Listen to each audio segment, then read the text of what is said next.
So for the panel, I'll go back to the title of the panel, which is about the paradox, the smart city paradox. So we're talking about the contrast between technology, and we have like 4 interesting ways to approach technology and how can this streamline process make projects more efficient, more profitable, more ecological, and the contrast of technologies that might or might not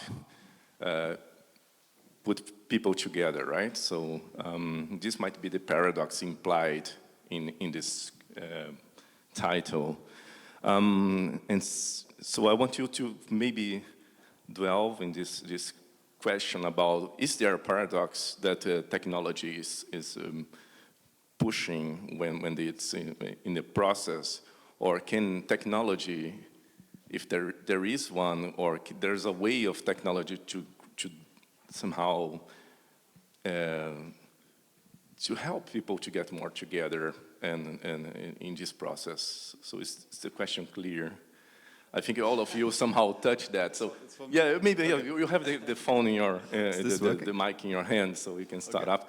I'll sit here as if I would be a member of the audience. So maybe. Yeah. Somebody gets encouraged to participate afterwards. I mean, it's a very wide, so like psychological question maybe. I mean, you've seen in our presentation that we use like a lot of technology as an underlying layer, but I would still see also like the use of AI, like, I mean, not to, like, I'm also quite critical with it, to say, because like it's, I think also the first time in history, like because the access to it is so easy, and it creates, for that it creates so much, let's call it data, and the question is what of this is actually useful. And I think like also with the internet and with the access to much more knowledge, we turned from like a little bit like from a society that creates more, is like into a society that filters more and maybe even remixes more, let's say. And I think with like with the use of AI and this accessibility and the easy way to, you know, to go to ChatGPT or like all of these other models, Sora, to create things that were not accessible to create before, there's also a certain yeah, not danger, but like I'm very cautious about it, because it creates information for information's sake, and then you have a lot, but is it useful? Is the end of the day, you know? And like also just from an architectural point of view, like I'm not urban planner, I'm an architect, so I'm a bit more in a smaller scale. Let's say it can be a helpful tool if you have, let's say, if you bring a knowledge and expertise in your field with it, and you are able to filter and digest and pre-select things, and also of course how to work with it. But I'm also very conscious about it just creating like a lot of waste, let's say. Yeah. So so I think that also as a human we have to see ourselves like how our role will change within this new layer, because I think we cannot say we stop developing new technology now in the end of the day. Yeah, like we also we've always been on the side of rather like adapting with it, and there will be like there will be studios, people who adapt faster and people who adapt slower, and that also changes the way we work together in the future. So it's always a two-sided sword for me. So it's no definite answer, definitely, but maybe some food for thought. Thomas? Yes, so you named a word like tool. If I would define it for us, it's a tool, or at the moment it's a tool. I don't know how it will be developed, but we shouldn't rely only on that tool. As before, we were drawing by hand, we're doing computer.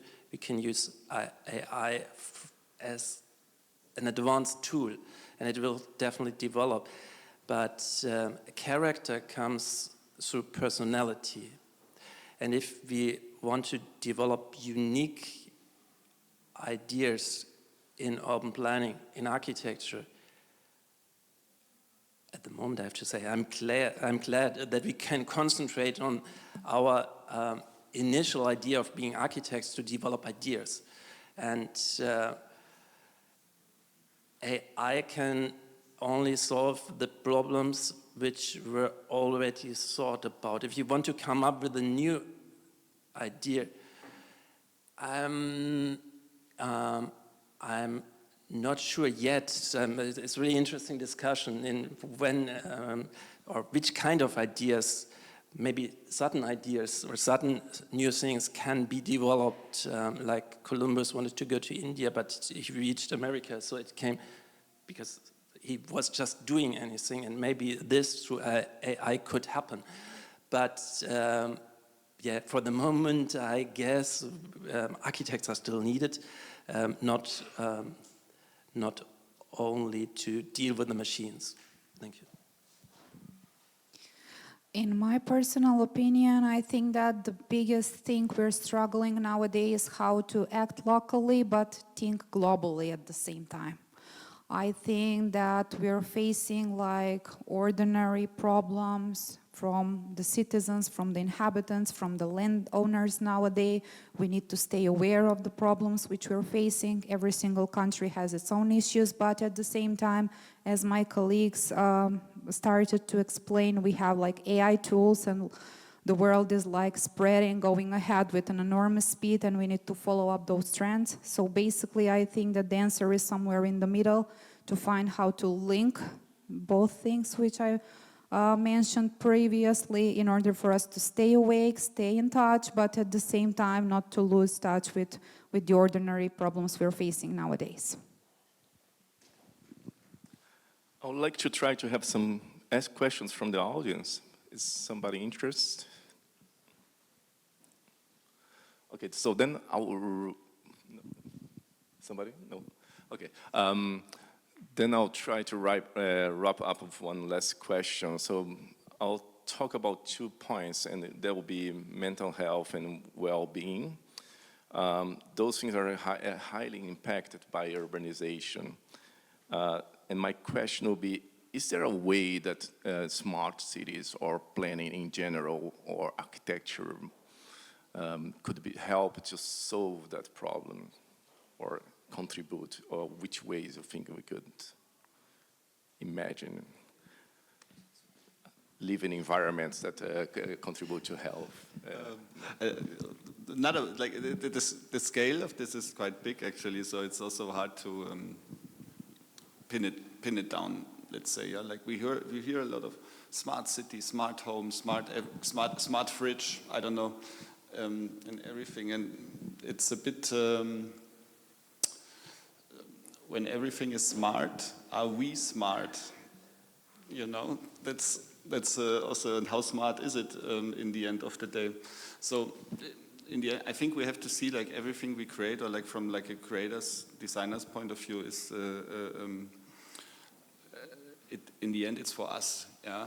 And we already had proposals where we're not designing for humans anymore, but for machines. And there we also have to question ourselves how we want to create this future together in the end of the day. And just coming back to your comment, like having a tool in the end, I think we see it in the end the same way, because also city is discourse, emotion, plurality, coming together, and all of these things that are not that easily being recreated by an AI, let's say. And I agree that like AI is also like, there's this beautiful documentary, it's like a little documentary on YouTube, it's called Everything is a Remix, and it's kind of about that, like kind of the last, I don't know, 20, 30 years, ideas evolve slower now, because like most of these big ideas are actually born in this area of the 60s, 70s, and now we're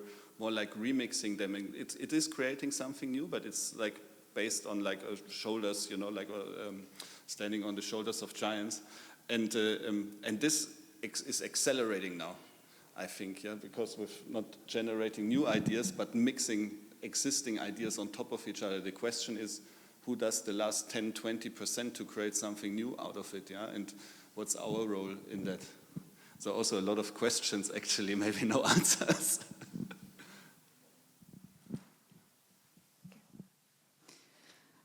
This is a very interesting question. I would like to try to wrap it up in a few minutes. In order for us to build healthier societies, we need to put people first. That is probably the most claimed quote ever. But putting people first doesn't mean that we put the profits, the financial aspects that people are struggling for in our ordinary lives, or we are putting the needs and our health and well-being first. So that is probably the hardest thing which we need to answer ourselves first, because in my personal opinion, we need to strive for affordable housings, more sustainable, climate resilient infrastructure, putting the social inclusion first, everything which is trying to get and to create a more inclusive and more resilient society, instead of putting the financial aspects first. So basically it's all about starting from the humans, from the people, and ending up with the humans as well. Thank you. Thank you. Finally, I made my mind also, I think, yes, of course, AI creates health, or can help to create healthier places. That's out of question. If we consider healthier, environmental friendly, let's think about transportation. If we avoid transportation because we can prefabricate something, we have less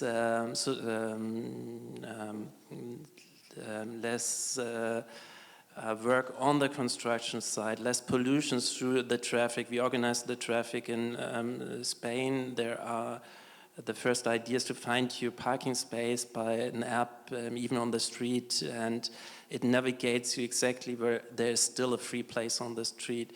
If we can do all these things, out of question, it's a more healthier place. Right, I'd like to thank you all, the panelists, for your contribution. Thank you for your presentations and I think we can wrap up and we'll have a break now. Yes. Thank you. Thank you. Thank you to the panelists. Thank you, Gustavo.